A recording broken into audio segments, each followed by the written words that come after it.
Pak, bentar Pak. Saya kan belum sip. Alah, lawang saya pelan-pelan kok, Bu. Dari tempatku berada, aku cukup mengenali suara itu.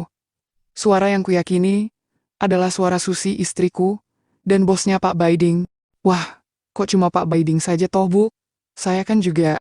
Aku kaget bukan kepalang. Rupanya bukan hanya Pak Baiding yang bersama istriku tapi juga Pak Karyo supirnya itu.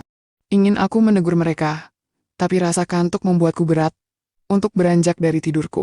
Aku tak mengira, rupanya istriku sudah merencanakan ini sebelumnya. Dan, sebagaimana suami pada umumnya, tentu saja aku sakit hati mengetahui istri yang paling kucintai berbuat hal tak baik di depanku. Dan seperti inilah kisah yang kualami itu. Sebelumnya, sebut saja namaku Arif Santoso, atau biasa dipanggil Arif. Aku telah menikah dengan Susi 4 tahun yang lalu, wanita yang kupilih untuk menjadi istriku. Susi berusia 27 tahun, berbeda 1 tahun denganku. Awalnya aku merasa begitu beruntung mendapatkan istri seperti Susi. Selain cantik, ia juga mau menerima aku yang bisa dibilang seorang pria sederhana. Aku hanyalah lulusan SMA dan sempat bekerja sebagai satpam di sebuah pabrik asal negeri jiran. Namun 3 tahun lalu, karena adanya krisis pandemi yang melanda, banyak karyawan diberhentikan. Begitu pula denganku, yang ikut terkena imbasnya, hingga menjadi pengangguran. Sejak itu, Susilah yang bekerja sebagai pencari nafkah. Susi sendiri bekerja sebagai sekretaris di sebuah perusahaan ternama di kotaku. Terkadang aku minder pada istriku, lantaran aku hanya bisa tinggal di rumah, sambil menunggu lamaran yang hingga saat itu, belum ada yang memanggilku. Hal itu pula yang menjadi alasan rumah tanggaku mulai berantakan. Bermula pada pagi itu, Loh, jam berapa ini Mas? tanya Susi, saat kami baru saja terjaga dari tidur. Jam 6, Dek. Kamu gak kerja, keburu jemputan kantor datang, ucapku. Iya Mas. Oh ya maaf ya Mas. Semalam aku ketiduran jadi nggak sempat. Susi menjeda ucapannya. Memang sebelumnya Susi sudah berjanji, kemarin malam akan memberikan hak itu padaku.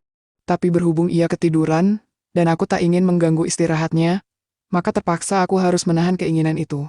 Iya nggak apa-apa kok, ya udah sana, siap-siap kerja gih, kataku pada Susi. Tapi, bukannya beranjak, ia justru memiuku, Kasih waktu Susi 20 menit aja Mas. ucapnya dengan manja.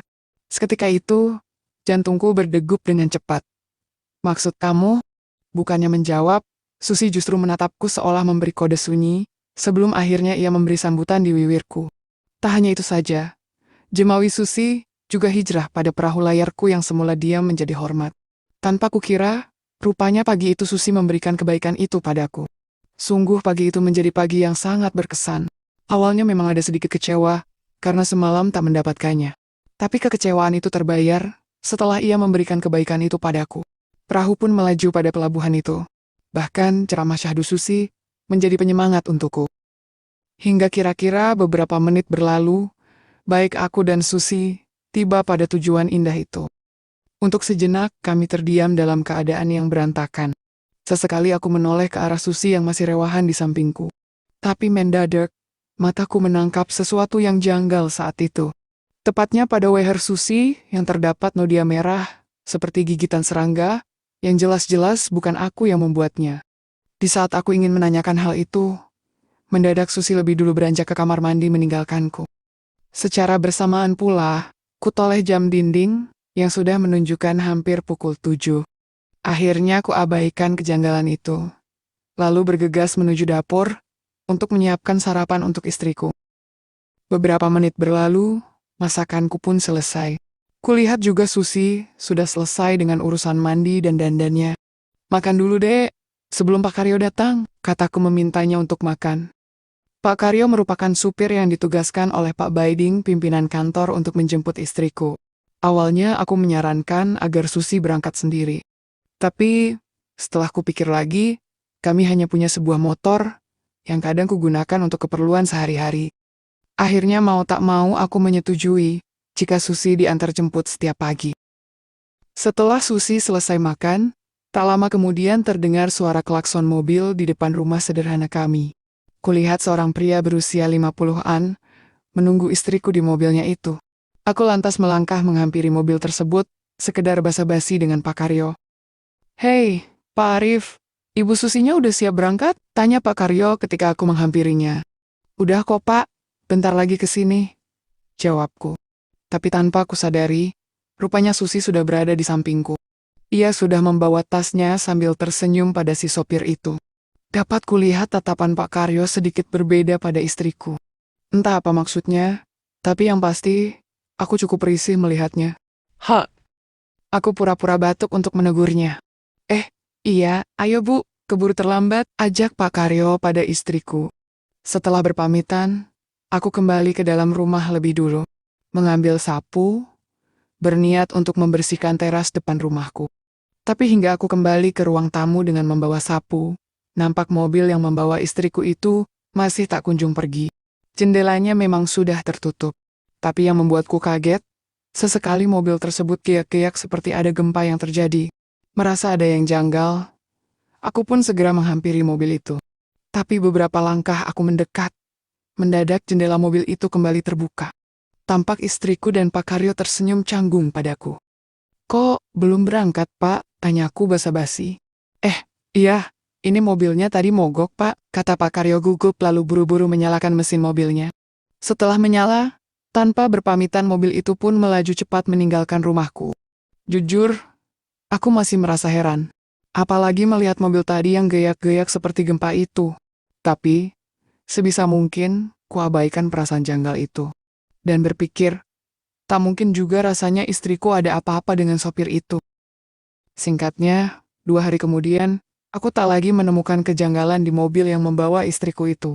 Dan pagi itu, kebetulan hari itu adalah hari Minggu, di mana istriku libur bekerja. Kami mengisi pagi itu dengan bersantai di depan TV ruang tamu. Rasanya memang sudah lama kami tak meluangkan waktu berdua, apalagi dengan kesibukan istriku yang jarang sekali bisa bersama. Tapi, di saat kami asyik bercengkrama, mendadak terdengar ketukan pintu utama rumahku. Aku pun bergegas membuka pintu, sementara Susi menuju dapur. Setelah pintu terbuka, rupanya Pak Baiding dan Pak Karyo yang datang. Wah, silahkan Pak, ucapku pada 2 orang pria rekan kerja istriku itu. Belum sempat keduanya masuk, mendadak Pak Baiding berkata, "Maaf Pak Arif, boleh saya numpang kamar mandinya?" Tanyanya dengan ekspresi kebelet. "Oh iya boleh. Boleh Pak, silahkan, ada Susi kok di dapur," sahutku. Pria itu lantas melangkah ke belakang, sementara aku dan Pak Karyo ngobrol di ruang tamu. Tak banyak perbincangan antara aku dan Pak Karyo. Ia nampak sedikit canggung, mungkin karena kejadian mobil geyak-geyak waktu lalu. Tapi sebisa mungkin, aku bersikap biasa, seolah tak ada apa-apa. Cukup lama kami berdiam diri di ruang tamu. Sampai-sampai baru kusadari, jika Pak Baiding belum juga kembali dari kamar mandi. Merasa ada yang janggal, aku lantas beranjak hendak memanggil istriku di dapur. Tapi baru saja hendak beranjak, rupanya di saat bersamaan, Susi dan Pak Baiding menghampiri kami di ruang tamu. Susi membawa nampan berisi 3 cangkir kopi yang disediakan untuk kami. Silahkan, Pak. Ucap istriku mempersilahkan 2 pria itu meminum kopi buatan istriku. Begitu pula denganku yang juga meminum kopi itu. Selanjutnya, kami berbincang-bincang berempat bersama istriku. Tak banyak hal yang kami obrolkan, karena tiba-tiba saja, aku merasa ngantuk dan sedikit pusing saat itu. Sungguh benar-benar janggal perasaanku saat itu. Tak biasanya aku mengantuk pada jam pagi. Kendati demikian, aku berusaha melawan rasa kantuk itu. Tapi semakin kulawan, justru semakin menjadi hingga tanpa sadar, menguap beberapa kali. "Pak Arif kenapa toh? Sepertinya ngantuk ya?" tanya Pak Baiding yang memperhatikanku. "Kalau gitu, kami pamitan ya Pak. Bapak istirahat dulu," timpal Pak Karyo berpamitan sambil menyalamiku. "Sasa saya nggak apa-apa kok Pak." "Sudah Pak, Bapak istirahat saja," sahut Pak Baiding yang kemudian beranjak menuju pintu. Akhirnya, aku dan Susi pun mengantar mereka sampai depan teras. Tapi, tak sampai kedua pria itu pergi, aku lebih dulu masuk kamarku meninggalkan Susi. Dan sesampainya di kamar, aku langsung repuahan, dan dengan cepat, aku terlelap saat itu. Entah berapa lama aku tidur, tapi samar-samar, aku mendengar suara aneh yang tepat berada di sampingku. Pak, bentar Pak. Saya belum sih. Allah, saya kan pelan-pelan toh Bu. Aku cukup mengenali suara itu. Suara yang kuyakini adalah suara Susi istriku dan bosnya Pak Baiding. Wah, kok cuma Pak Baiding saja toh Bu? Saya kan juga. Aku kaget. Rupanya bukan hanya Pak Baiding yang bersama istriku, tapi juga Pak Karyo. Ingin aku menegur mereka, Tapi rasa kantuk itu membuatku berat untuk beranjak dari tidurku. Aku tak mengira rupanya istriku sudah merencanakan ini sebelumnya. Terbukti setelah meminum kopi tadi, aku jadi mengantuk sekali. Bahkan ketika defense mulai seperti gempa, aku masih tak bisa apa-apa. Dan dengan suara yang bergema, justru mengantarkanku tidur kembali dengan lelapnya. Singkatnya, aku terjaga saat hampir menjelang pagi. Saat menoleh, rupanya Susi masih terlelap di sampingku. Aku lantas menuju dapur, mencari sisa makanan yang ada. Rasanya baru kali ini aku terlelap cukup lama. Sampai-sampai begitu lapar pagi itu. Selesai makan, aku duduk di ruang tamu dan memikirkan kembali peristiwa kemarin. Entah mimpi atau bukan, tapi rasanya begitu nyata adanya. Dalam kebimbangan itu, aku memutuskan kembali ke kamarku. Di sana, ku perhatikan kembali istriku. Raut wajahnya yang damai, membuatku sejenak berpikir ulang, jika kejadian kemarin hanyalah mimpi. Tak mungkin istriku macam-macam, dan aku yakin dia setia padaku. Singkat kata, beberapa hari sejak peristiwa itu, aku mulai mencari pekerjaan, agar tak selalu tergantung pada istriku.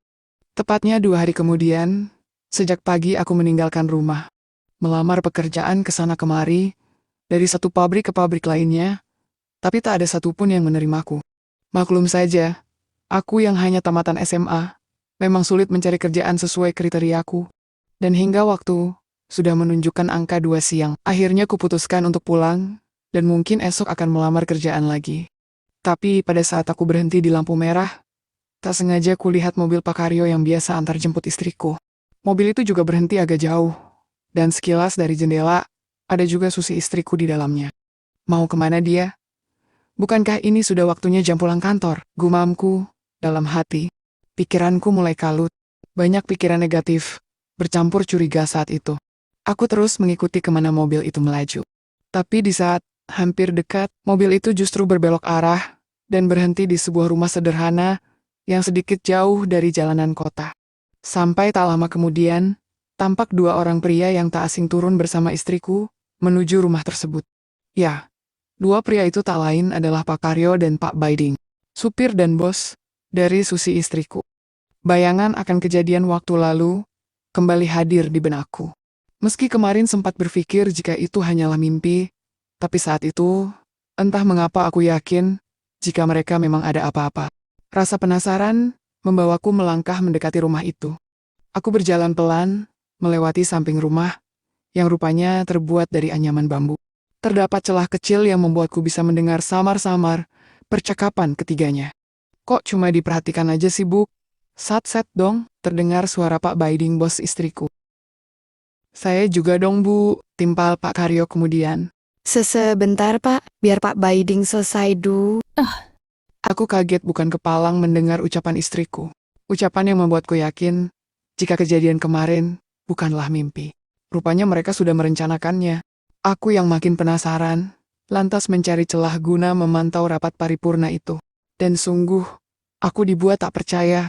Susi istriku sudah berada pada kondisi sedemikian rupa. Tanpa rasa bersalah, ketiganya pun bahu-membahu menyelesaikan rapat paripurna. Pak Baiding dan Pak Karyo saling kolaborasi menyenangkan Susi, yang sesekali menatap plafon langit. Bahkan, suara ketiganya cukup membuat jantungku berdebar tak menentu. Selama lebih 10 menit, aku memperhatikan semua itu.